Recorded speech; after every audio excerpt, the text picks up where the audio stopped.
Hi everyone, welcome to this podcast of Beyond Fear. And today we are going to cover a very specific topic about the fear at the workplace, about workplace harassment, and a fear and anxiety when you're trying to do something different. Our guest today is Sonal Choudhary, and Sonal has a background in IT, but she is a very super creative person, as you know, and she follows her passion by heart. So welcome Sonal to our set of Beyond podcast. Thank you very much for taking out time today. Thank you for inviting me, Rijo. It's a pleasure to be talking to you here. So Sonal, would you mind telling our audience a bit more about yourself and what you like to do and what has been your pet interest? Sure. So basically, I am a married woman hailing from Delhi and now have been living in Australia for about 5 years, working in the IT industry since I started working in 2006, basically into IT training area. So that's one thing I really love. Maybe it comes from my mother because she has been a teacher. So it comes from my mother where I want to share whatever I learn and I want to keep learning as well. So that's why training. And on the other hand, my dad was an engineer, so the technology part also comes in, I think, from them. So the credit for that goes to them. The other things I love to do, basically, I love dancing. I've been trained in Kathak and a few other dance styles. I joined Shamak Dawa Institute, which is a very popular dance institute in India, headed by a very famous choreographer, known across the globe as well. So that's my main passion, dancing.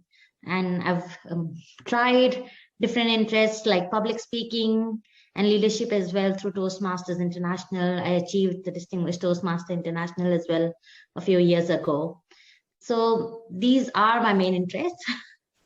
And That's really interesting. That's really interesting that you're taking out time to do something that you love. And so, Sonal, what actually we are looking at is we wanted to understand your views because you have been in the training area and you have seen the corporate world for a long time now. Mhm. We wanted to understand your views on the specific thing about workplace harassment, Mhm. workplace culture, and the fear that is associated with that. Sure. So I would say, fortunately, since many years, I've not had another experience of harassment. But why I say another is because there was a time when I was really young, new to the corporate world, and I went through something which was horrifying. It stuck with me for a very long time. So there was this manager in our organization, not even a manager, a senior lead in our organization who tried to harass me verbally majorly. But and I was afraid because you know how the team's head and other people start trying to tell you to keep quiet and not talk about it because they are worried about the department's image and everything. And then sometimes it's more like you feel as if you are the person who's wrong. Maybe you did something wrong by going with them. Because what happened was I um, thought I'm late in the office. I was working extra hours. I got late in the office. Sorry for the interruption. So we so he offered me to drop me home. He was a married man of 39 years. I was just 22. He had a kid. His wife worked in our organization as well. So but she didn't come to office that day, and he offered me, and I was like, that's fine. He's such a senior person, more like a father or a brother, elder brother figure kind of person. So he offered, and then he stopped his car in the middle of nowhere, literally, which was not even the right route for our place. Right? It's scary, and he started talking really odd stuff to me. Now, when I tried complaining it to the HR, they started saying things like, "Why did you go? It's something that happened outside the organization." Luckily, I was able to convince him to drop me and I was safe and sound and nothing happened. But it was embarrassing, the words he said, the things he tried talking to me. And then to go and share it with anyone else is also embarrassing, right? For a girl who's 22-year-old in a different city than her own hometown, her family's not around. It's so difficult to just go and talk to anyone about it.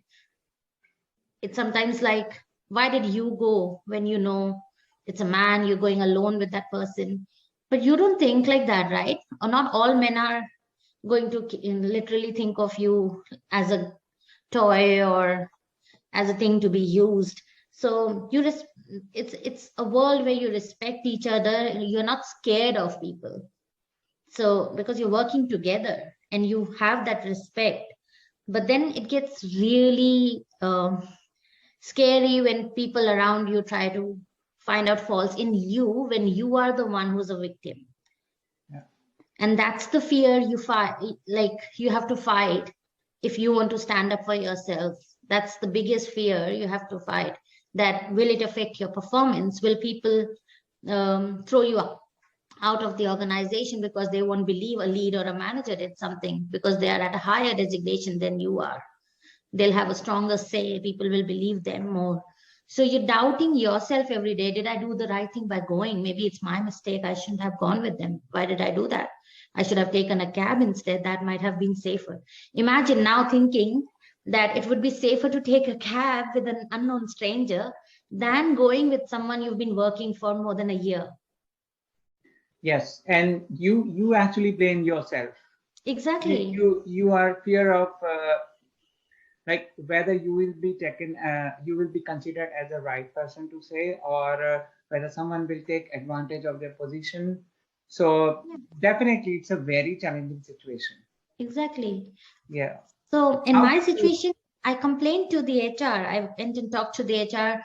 So this was a Friday situation, and on Monday, the first thing I did was talk to the HR who was Hmm. assigned to a department. And in spite of being a female, instead of understanding my problem, she came and said, "No, it's your fault. Why did you go with him? This has happened outside the organization, so it's not a workplace issue." But remember, when we join any organization and go through what's workplace harassment and everything, they tell you it's not something that has to happen in the workplace itself. So when we do these trainings, at times we just flick and answer the questions and not go through these. It's important to understand your rights at that time. So pay attention, I would say, to every youngster or every other person who's going through these trainings, please read them. They're very important for you to know your rights, know what is right and wrong, so that you don't start doubting yourself when you've not done anything wrong. And at that time, fighting that fear that people will blame you is a very big deal, but you have to do it.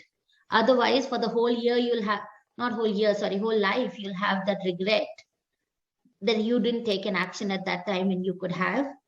And every time people will be there who will be able to take advantage of you because you will not have the courage to stand up if you let it happen once. That's right. Yeah.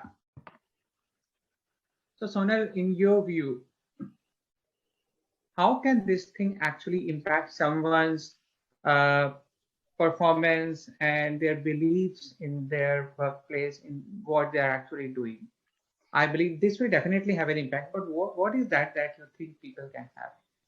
So frankly speaking, when my HR said it's your fault, you should have not gone there, we don't think we can do anything, um, I was scared. I was scared. It was a very popular, very big organization known across the globe. And I was like, can't they really do anything? For a minute, I was like, maybe I shouldn't be working here. I should go back to my city. I should go back to Delhi. I should not stay in Bangalore. Because obviously, I was like, what's the point? Why am I working for an organization that cannot stand for me, that cannot be with me? But that's where I was wrong in a way. So it does affect your beliefs because you start questioning whether you're working for the right organization or not. Now, the thing is, There's one person, one HR person. It's not the whole organization, right? It's not the organization's core values that one person is representing. Ideally, they should be following the values, but maybe they are not because they don't want to escalate the situation. Yes. So we need to fight that fear again. So there was one fear, I had to come out and talk to someone. Second fear begins where they're trying to stop you, and now you have to find out the right channel, but you're scared whether there is any right channel or not. So you start believing that maybe you should just quit the job. If you start believing that, then you'll not be able to perform as well, because now you'll have self doubt all the time. Whenever that person is around, you'll not be able to pay attention to your work because there'll be a backstory in your mind. You'll be worried.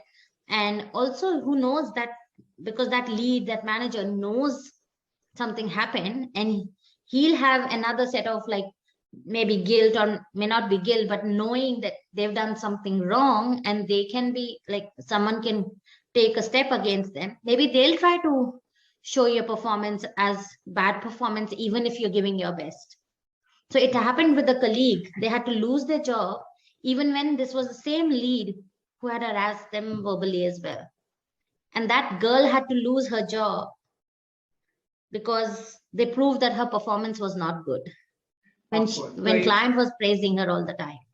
Yeah, so it essentially means that if you're not combating your fear properly, if you're not believing in yourself, you may face any consequence. True. And so now, Sonal, very interesting thing that I know that you have also performed as an assistant director for Mhm. Australia's first Hindi web series Kahan Socha Tha, and you are also a Kathak dancer. Yeah. So when you follow your passion, when you do what you love, do you think it has a positive impact on your workplace productivity and connectivity? Of course, 10%. Because when you channelize your energies towards something you love, something that gives you um, more positivity and takes away your stress, because when you're doing something you love, something that's your passion, your hobby, what happens is at that time it not only removes your stress, it takes you to a different zone where you're not thinking about all the worldly problems that you're facing, right? You shed your fears when you're working on something that is your passion. So for example, when I dance, I don't care what I look like. I don't care if people will bully me for being short and stout, if people will make fun of me for being obese and still being on stage.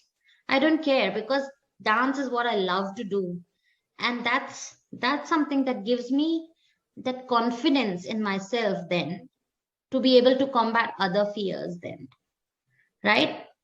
So it helps me when I know I can perform well in the field of passion. I know I can perform well in other areas if I put my mind and heart into them, Yeah. right? And if I can fight the world looking at me when I'm dancing and so many people are watching me, I can fight the other issues that are happening in my workplace as well. So it's in a way interlinked. If you follow something, either make your passion your job.